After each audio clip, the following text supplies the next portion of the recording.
Hi, everybody. Welcome to English 116.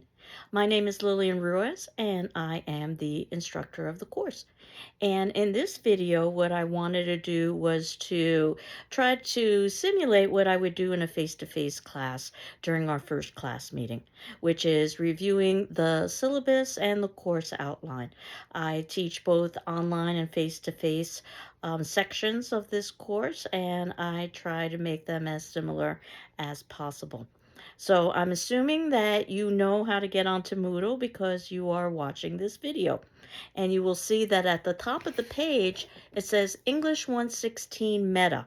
Now, you might be in section A, you might be in section 8. What meta means is that both of these sections have been combined electronically. So what you should be accessing is English 116 Meta. So at the top, there is a general section, and that basically is our menu for the semester. And you can see that I've got several icons there that you'll be utilizing over the course of the semester. The first is entitled Syllabus and Other Documents, and thus far I've uploaded the syllabus and the course outline, which I would have given you hard copies of if we were meeting face to face. I personally recommend that you print up these documents so that you've got access, easy access to them throughout the entire semester, but the choice is yours. You can see that underneath that icon, I've got another icon also in blue, past class sessions. So what will happen in Moodle is that you will be able to access the current week's worth of material. And then when that week is completed, I will basically retire that week into the folder entitled past class sessions so that you can access it throughout the course of the semester. But the current week is what will be easily visible. And I'll show you that when we move into our second week of the semester. There also is a discussion forum. So the discussion forum is a way for me to try to simulate some of the class discussion and participation that we would be having if we were meeting in a face-to-face class. And then I've got two optional icons. One is entitled Optional Chat. And in the event that you ever wanted to chat with your classmates or with me, we've got a chat room set up. And also optional Zoom, which is where my Zoom information is if it ever turns out that you wanted to meet via Zoom.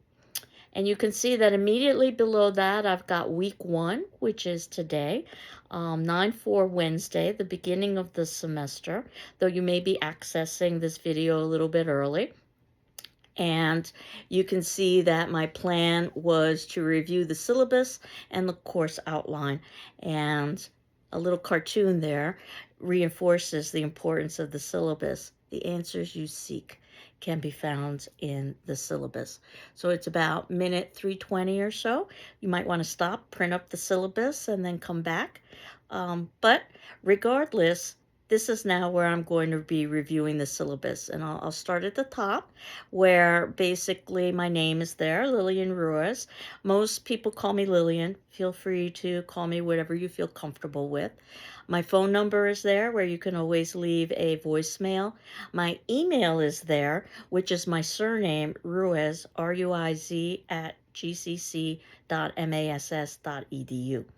So some of you might have noted that I don't have a first initial included in my email address. The reason why, and it's remarkable actually. When I started at GCC, they had not yet instituted an email program. I started in 1993. It's hard to believe so many years have elapsed.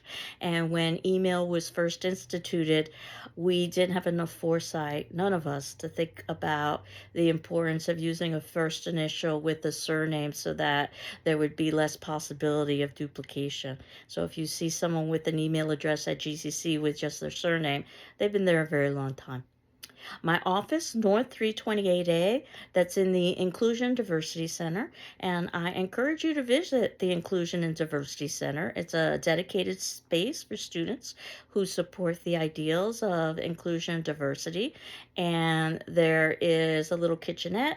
There is workstation, and there also is a common room with some soft furnishings and some board games. My office is housed there if you ever wanted to connect with me about inclusion or diversity. So, again, I encourage you to visit just to say hello. And my office hours, which may or may not be possible for you as an online student, Monday, Wednesday, 9:30 to 10:30, Tuesday, Thursdays, 10:30 through 11:30, when I should be in my office, unless I'm at a meeting. And also you have the option by appointment if you wanted to do that outside of those hours. Now, the textbooks for this particular class, it's the Bedford Introduction to Literature. I have the 11th edition or other. You probably know that textbook companies will oftentimes update an edition, and what ends up happening is that there are just minor changes. This is a justification for greater cost. So if you use one of the older or newer editions, you should be able to find just about all of the readings. The page numbers will be different, obviously.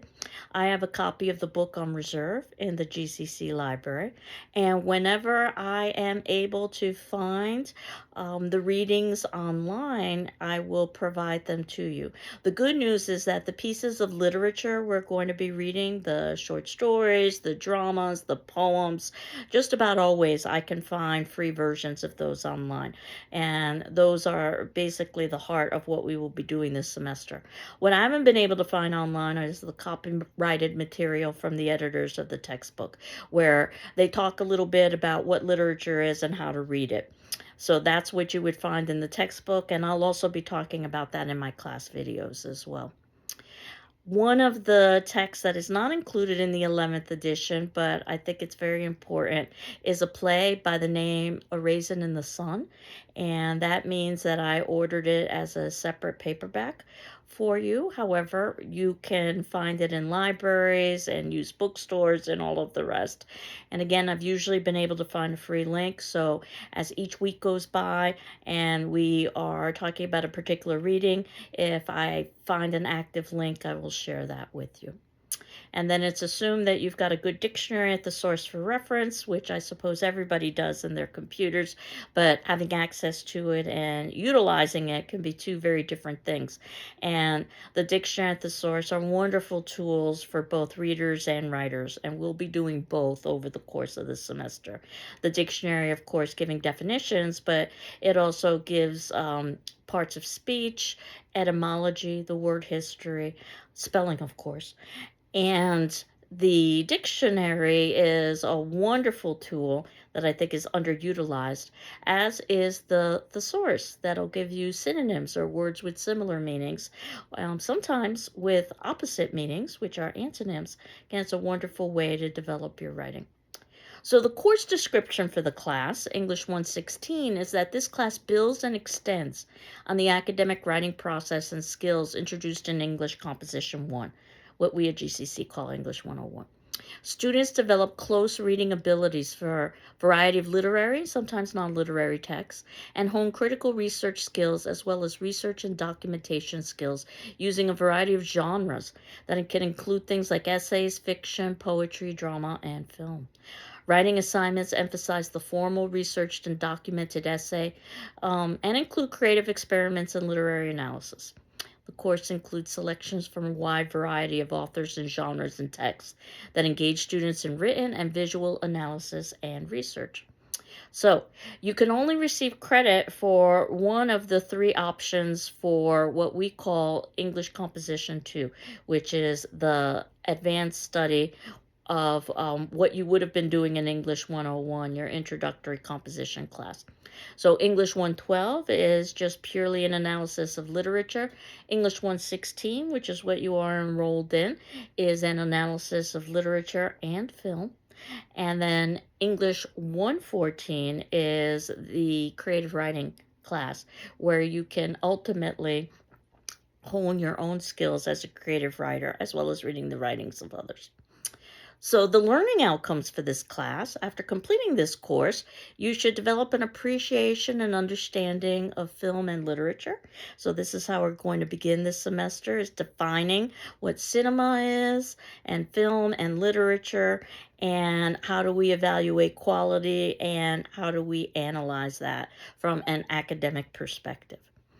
We see reading, hopefully, writing, hopefully, and observing, hopefully, as an ever evolving process over the course of the semester, something that you continue to develop over a lifetime.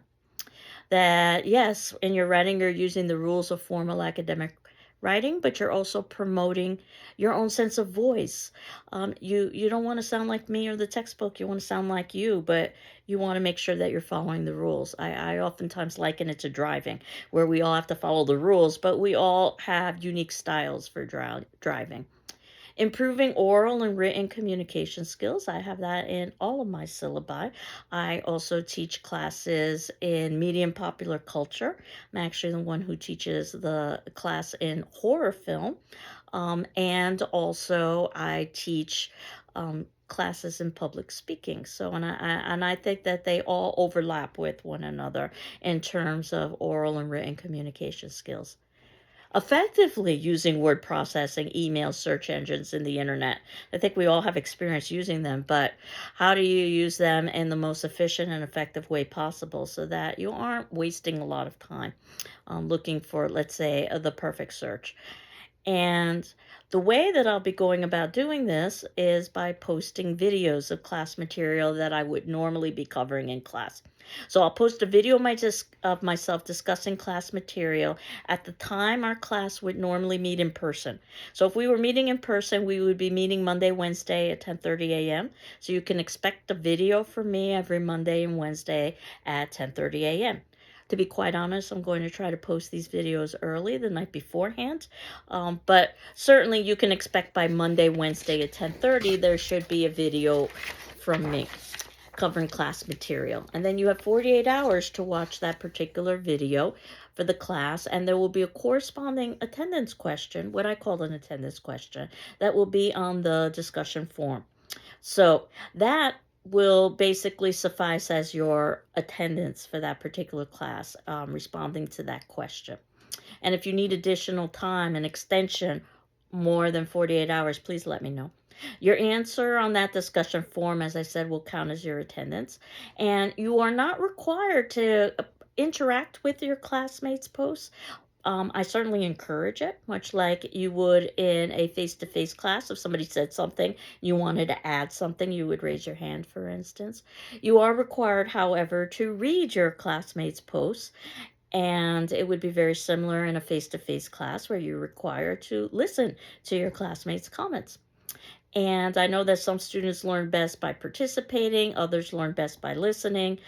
So you can decide how much or how little to participate. I will respond to all of your posts, and you should be reading my responses as well. So that'll give you a good idea of what it is that we would have been talking about in class if we were meeting face to face. The formal assignments that you'll be doing over the semester, papers and a final exam, which I'll talk a little bit more about, I'm asking you to send to my email address, which again is Ruiz, R-U-I-Z, at gcc.mass.edu via PDF. That is the way that my grading program works best, through my email via PDF document, so that I can review the assignment, evaluate it, and return it to your email. The course requirements. Well, obviously, you're expected to complete all reading and writing assignments by the due date. The way really to be successful in this class is to view all of the class videos, respond to all of the class discussion posts, and do all of the assigned readings. There will be 2 formal out-of-class papers that will be assigned. One will be due about midway through the semester. So we have a good amount of time to talk about how to write a paper and what to write a paper about. And you will have the option to rewrite that after I've evaluated it and returned it to you for a higher grade if you would like to do so. So I see the first paper as a kind of learning exercise. Your second paper will be due towards the ending of the semester. That probably means that you wouldn't have time to rewrite that paper, though we might be able to negotiate something individually. But everybody has the option of revision for the first paper. And again, I'll return your work via email. And there will also be a final exam for the class. It will be open book, open note, essay exam where you will have choice about what to respond to. And I'll talk a little bit more about that in a few moments. I did want to draw your attention to the Institutional Services Disability Statement, just in the event that you're new to GCC, that GCC values inclusion and equal access to its programs and activities. It's committed to fostering an environment of respect and full participation. The goal is to create learning environments that are equitable, inclusive, welcoming. So if there are aspects of the instruction or design of this course that result in barriers to your inclusion or accurate assessment or achievement, please notify me as soon as possible. And if you're a student with a disability and you think you need reasonable academic accommodations, please contact the Office of Disability Services to discuss your needs and options. And their contact information is included. The next section is about attendance and discussion forum, as I had mentioned earlier. That class activity and discussion, well, it's important, and you really can't make it up. So absences and tardiness in these class forum responses will be negatively reflected in your participation grade. While each case is different, anything more than 2 absences, which I'm counting as not responding to one of the participation questions or discussion forum questions, that could lower your grade. Excessive absences or not participating in the forum at all could even result in failure. You don't need to notify me if you're going to be missing a particular discussion forum response, but do speak with me if you're missing several. You can consult with me, as I had said, during office hours or by appointment. And the papers, at least what I've written on the syllabus here, is mostly about formatting, that they are due via PDF to my email. They should be typed, double spaced, 1-inch borders. I hope this sounds familiar from your English 101 class. Numbering the pages.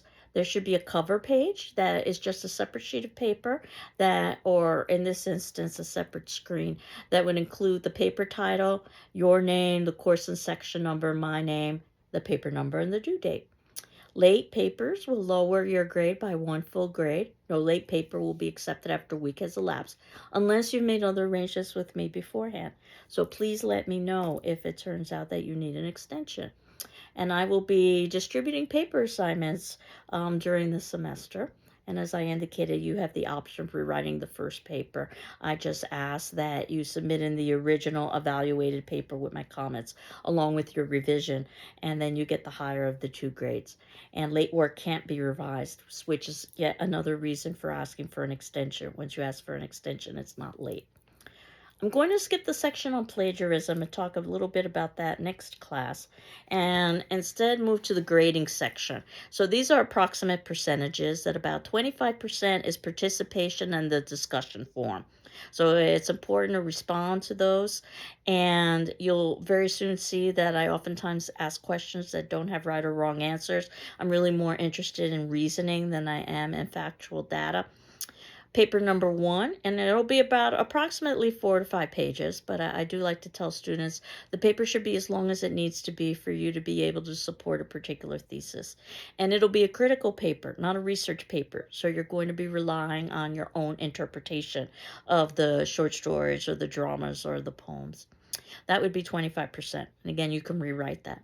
Paper number 2 is going to be due at the ending of the semester. That'll be based on drama, because by that point we would have read and discussed drama. That'll be 25%. That you may have the opportunity to revise if you get it in early enough and we negotiate something, but it's not guaranteed. The final exam is going to be mostly devoted to poetry, which is our last unit in the semester. Again, open book, open note. And that will be 25%. There'll be a small section in the final for short stories, small section in the final for drama, but the bulk of the final, 80%, will be based on poetry, because you wouldn't have had an opportunity to write a paper about poetry. with the grading system of an A, excellent, and a B, good, and a C, satisfactory. And yes, there are letters that follow the C, though I like to concentrate on the first three. I have some criteria for essay evaluation, which I'm not going to be discussing now, but we will review it as the semester progresses. Basically, it's talking a little bit about the expectations of writing an academic paper and what qualifies as an A, excellent, or a B, good, or a C, satisfactory. And then I wanted to move to the course outline. And please note that dates and assignments might be subject to change. And this is my best guess as to what it is we will be discussing and doing on a particular date. The assigned readings that I have for a particular date should be completed before the date's indicated. So when you're watching the video of that particular date, you've already done the reading scheduled for that date so that it all makes sense for you. And then you can answer the attendance question as well. And we will be watching film. And thus far, I have been able to find online links for free versions of these films. But again, that's no guarantee. So all of the films listed may not necessarily be available for free online. So you might need to rent or stream, purchase, or borrow some of the films. I also have the films on reserve in the GCC library. But again, let's hope that all of these links continue to work for the films that we are watching so that you can stream them for free. And you can see below week 1 is the introduction, which is what I'm doing now. And then week 2, next week, is when we begin to talk about fiction and film, specifically short story and film. So I have several readings scheduled from the textbook. I'm aware that you may not have access to the textbook yet. Don't panic if that's the case. I've indicated the page numbers, at least that I have, for the 11th edition. So these page numbers might be different if you're using a different edition. But we're going to talk about what imaginative literature is. We're going to talk about critical strategies for reading. We're going to talk about how to read fiction. And we're going to talk about watching and analyzing films. And in the watching and analyzing films, you'll see that I have something called a handout. So I will be uploading a document into our syllabus and other documents folder that I will be talking about during that class. So that's nothing that you have to do now. That's something that I will upload on the 9th, and you can access that. And it would be very similar to the handout I would have distributed or will distribute in my face-to-face class. And then on September 11th, we continue. Most of these readings in week 2 are basically introductory, preparing us to watch film and preparing us to read short story from an academic perspective. So we will talk a little bit about writing about fiction, and also writing about film. This is another handout. In other words, the film material is not included in the textbook. I didn't want to order another book, so I've just included that as handouts, additional resources that I will post in our syllabus and other documents folder. We'll talk a little bit about the writing process, and I'm going to ask you to skim, and by skim I mean skim, please don't read it, the glossary of literary terms. I wanted you to know that there is a glossary in the textbook with terms that we will be discussing, not necessarily all of them, over the course of this semester. So it's nice to know that you've got that resource handy. Certainly you can look these things up online as well, but it's nice, I think, having a paper copy of something. So week 3 is when we begin watching film, and my hope is that by week 3, everyone is settled, has access to the textbook, so forth. We will be watching a film by the name of Citizen Kane, and you may or may not be familiar with this film. It is an incredibly important film, oftentimes called the best film ever made. It is an older film, 1941.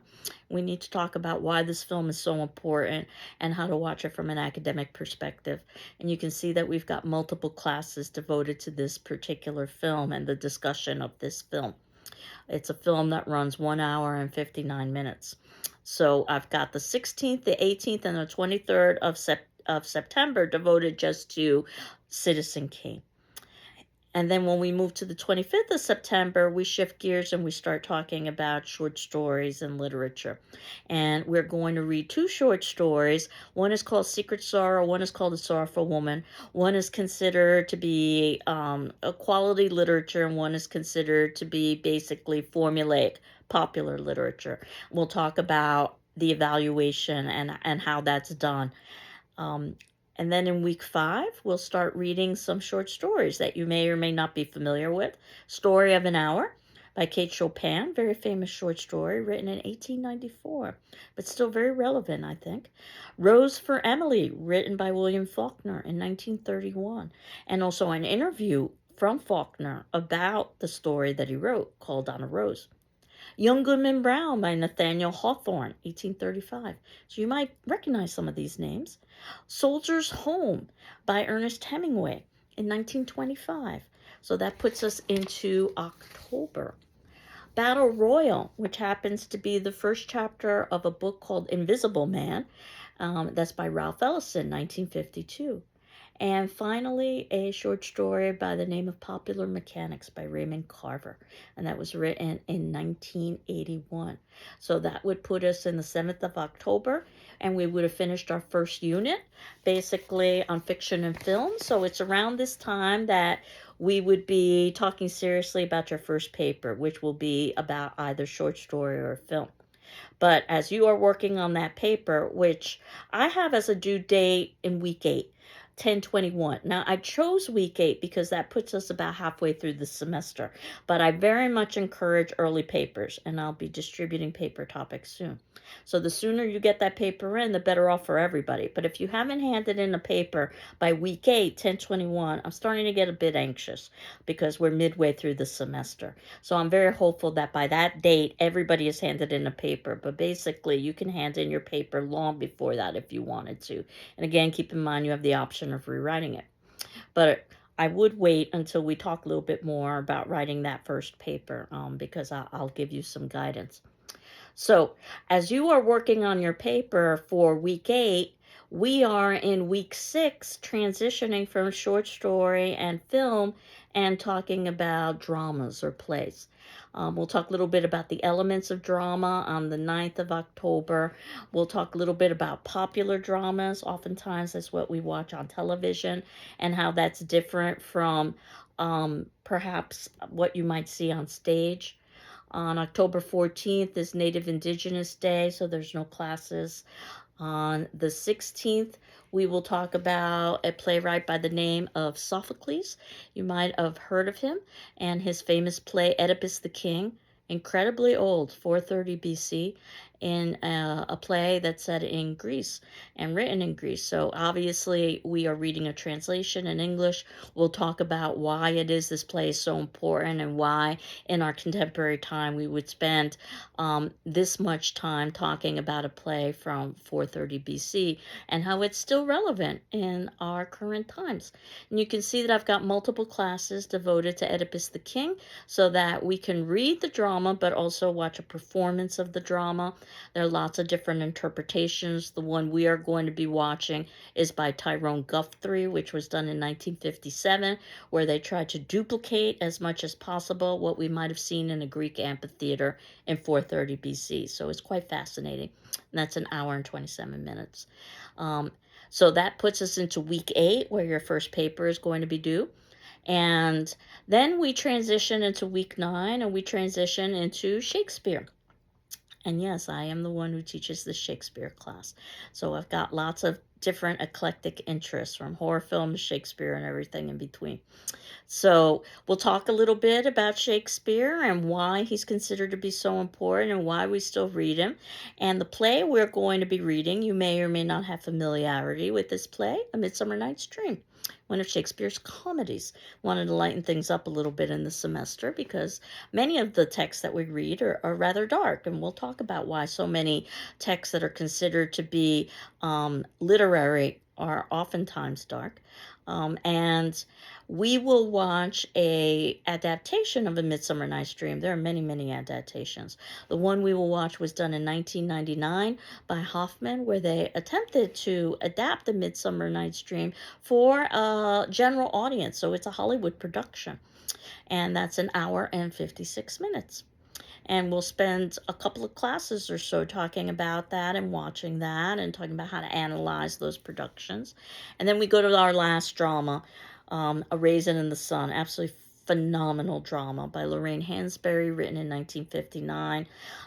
That puts us into week 11. On 11/11 is Veterans Day, no classes. The version we're going to see of A Raisin in the Sun is considered to be the definitive version because the playwright herself worked on this film adaptation. Um, it was directed by Petrie in 1961, 2 hours and 8 minutes, starring Sidney Poitier. And again, my hope is that I can find links for all of these. Thus far, in previous semesters, I have been able to find free links. And that puts us into week 12, where we shift into talking about poetry and film.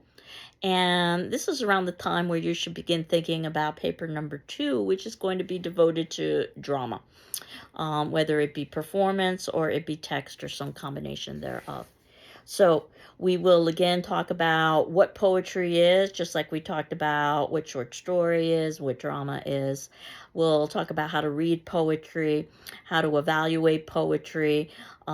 Why is it that some poetry is considered more literary than other poems? We'll talk about how poems are constructed. And then the film we're going to watch in our poetry unit is a film entitled Dead Poets Society, starring Robin Williams. Absolutely phenomenal film, I think. And you can tell from the title that it has something to do with poetry and many other things as well. It's 2 hours and 8 minutes. And then we will actually, after we're done watching that, read some poetry. Just a short selection. We'll read a Shakespearean sonnet. Shall I compare thee to summer's day?